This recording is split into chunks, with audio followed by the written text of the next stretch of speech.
This video is for thyroid benign disorders. Question number 1 is correct order of stages of multinodular goiter formation. 1 is stage of hyperplasia and hypertrophy.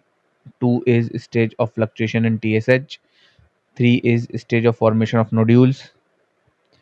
Answer is B. First stage is stage of hyperplasia and hypertrophy. Second stage is stage of fluctuation in TSH. Third stage is stage of formation of nodule. Let's discuss about goiter. Goiter is enlargement of thyroid gland. मतलब जो अगर thyroid gland में swelling आ रही है और वो visible है तो उसको गोइटर बोलते हैं। इसके जो है वो 5 टाइप्स है। Simple non toxic. Simple non toxic में मतलब है कि सिर्फ एनलार्जमेंट है थायराइड ग्लैंड का, पर इसमें हाइपरथायराइडिज्म या हाइपोथायराइडिज्म नहीं दिखा जा रहा है। टॉक्सिक गोइटर का मतलब है कि इसके साथ हाइपरथायराइडिज्म के फीचर्स हैं और फिर नियोप्लास्टिक ग्रोथ भी हो सकती है जिसमें बेनाइन और मैलिग्नेंट स्वेलिंग हो सकती है। थायराइटिस मतलब इन्फ्लामेशन हो जाएगा थायराइड ग्लैंड का, इसमें भी कुछ कंडीशंस होती हैं। तो जो पहले जो सिंपल नॉन टॉक्सिक हैं उसमें जो कंडीशंस हैं वो फिजियोलॉजिकल होती हैं, प्राइमरी आयोडीन डेफिशिएंसी के कारण होती हैं, सेकेंडरी आयोडीन डेफिशिएंसी के कारण होती हैं। कॉलाइडल गोइटर देखे जाते हैं, नोडुलर गोइटर देखे जाते हैं। नोडुलर गोइटर भी सॉलिटरी नोड्यूल्स होते हैं, मल्टीपल नोडुलर गोइटर होते हैं।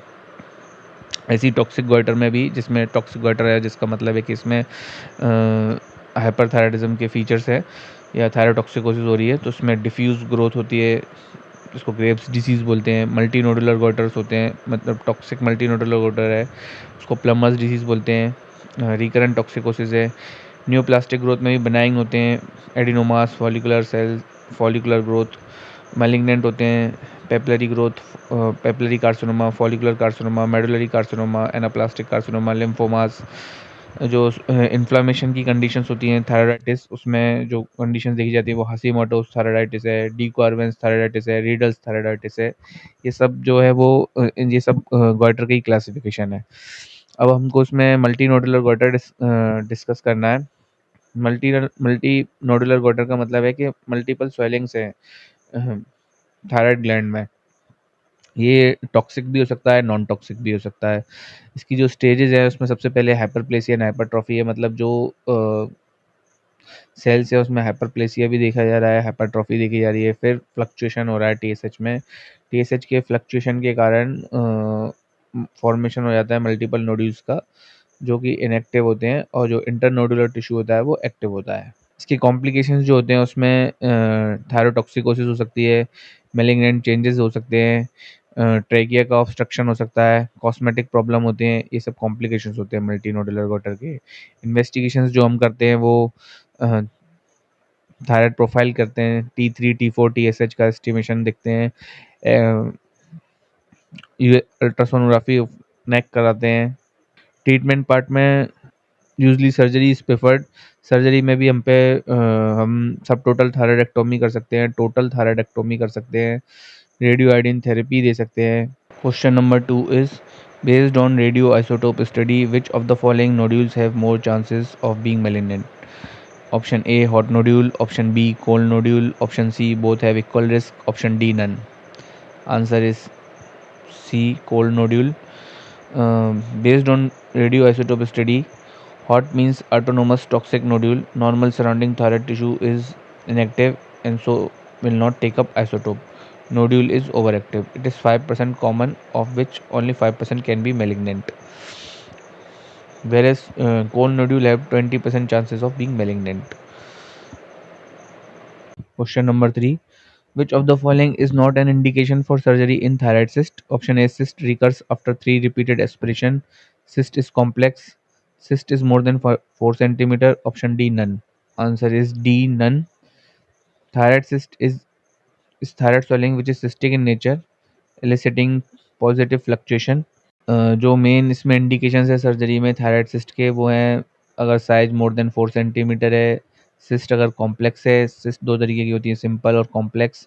तो अगर कॉम्प्लेक्स सिस्ट है तो उसमें सर्जरी इंडिकेटेड होती है। सिस्ट अगर मोर देन 4 सेंटीमीटर है तो उसमें सर्जरी इंडिकेटेड होती है। अगर रिपीटेड एस्पिरेशन के बाद भी सिस्ट रिकरेंस हो रही है तो फिर उसको में भी हम सर्जरी इंडिकेट करते हैं। Treatment of choice for patient having retrosternal goiter with respiratory difficulty is option A surgery, option B radioiodine therapy, option C antithyroid drugs, option D none. Answer is A surgery. Retrosternal goiter is defined as having more than 50% goiter below suprasternal notch, that is below the plane of thoracic inlet.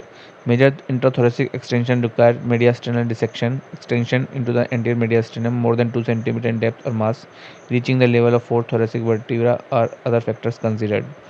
Surgical removal of retrosternal thyroid is done. Commonly, it can be removed through an incision in the neck, but in case of large sternal retrosternal extension or in malignant type, median sternotomy is required. Mainly surgery is indicated की जाती है retrosternal गॉटर में क्योंकि ये respiratory difficulty करता है. Question 5 all are examples of hyperthyroidism except option A Graves disease, option B Hashimoto's thyroiditis, option C Jod Basedow phenomena, option D primary thyrotoxicosis. Answer is B Hashimoto's thyroiditis. Hyperthyroidism और thyrotoxicosis. Hyperthyroidism का मतलब है कि thyroid gland ही thyroxine का ज़्यादा production कर रही है, और थायराइडोक्सिकोसिस का मतलब है कि ये वो क्लिनिकल कंडीशन है जिसमें हाइपरथायराइडिज्म के फीचर्स देखे जा रहे हैं, पर ज़रूरी नहीं है कि जो थायराइड का प्रोडक्शन है वो थायराइड ग्लैंड से ही हो रहा हो. बहुत सारी कंडीशंस हैं जिसमें हाइपरथायराइडिज्म के सिम्टम्स होते हैं पर थायराइड प्रोड्यूस नहीं कर रही होती है. तो ऐसे हम बहुत सारे कंडीशंस अभी स्टडी करेंगे.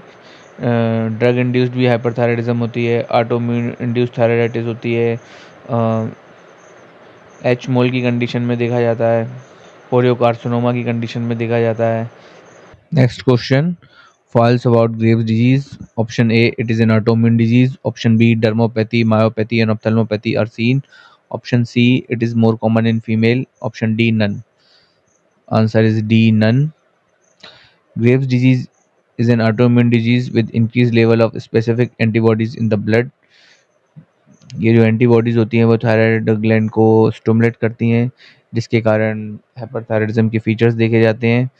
It is associated with dermopathy, myopathy and ophthalmopathy. इसमें आई चेंजेस देखे जाते हैं, मसल्स में भी चेंजेस देखे जाते हैं, स्किन चेंजेस देखे जाते हैं. It is more common in females. जिसका ट्रीटमेंट पार्ट है वो उसमें इनिशियल कंट्रोल ऑफ टॉक्सिसिटी किया जाता है with anti thyroid drugs. Some examples of anti thyroid drugs are propylthiouracil, methimazole, carbimazole.